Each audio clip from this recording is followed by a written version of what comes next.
నన్ను వచ్చి అడిగారు నువ్వేం చేస్తున్నావు అని. నేను సబ్బులు అమ్ముతా సార్ అని చెప్పాను. ఇప్పుడు ఒక పిల్లని ఇవ్వాలంటే మా ఎదుటిలో ఎవరికి ఇస్తారు? ఆయనకి వాస్తవం మీరైనా వాళ్ళకి ఇస్తారండి. ఇప్పుడు మాట ఏనండి, ఓ ఊళ్ళో 10,000 మంది జనాభా ఉంది. కార్లు ఎన్ని ఉంటాయి ఆ ఊళ్ళో? 100, 200, 400 వేసుకో. షాంపులు ఎన్ని ఉంటాయి? షాంపులు ఎన్ని ఉంటాయి? కారు చచ్చిపోయినాక ఎన్నిసార్లు ఉంటావు షాంపులు? ఆ లోతు అర్థం చేసుకోవాలి తెలివికాలోడు అయితే.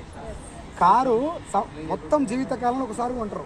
ఆడు ఒక్కడు కొంటే ఇంకో 10 రూపాయలు 20 రూపాయలు వస్తాయి. అలా చచ్చిపోయిందాక నేను అదే కారు తీసుకుని మురవాలి. నాది ఇప్పుడు లాక్డౌన్ వచ్చింది అనుకో, కారు షోరూమ్ నాది. మనిషి పానంతో ఉండి వాడు తానం చేసి బోధింటే చాలు, దీనికి డోకా సబ్బులు చూడకూడదు. ఇలా భవిష్యత్తు చూడాలి. పోనీ మనం సబ్బులు పట్టుకొని ఇంట్లో పెట్టుకుని అమ్ముతున్నామా? లేదుగా. నోటి మాట. దీంట్లో ఉన్న బలాన్ని గమనించండి. అడక తింటోడు వచ్చి కూడా ఇలా బిజినెస్ చేయొచ్చా లేదా? అడక తింటోడు కారు కొనిపి చెప్పుకుంటాను జాబ్ పెద్దదే.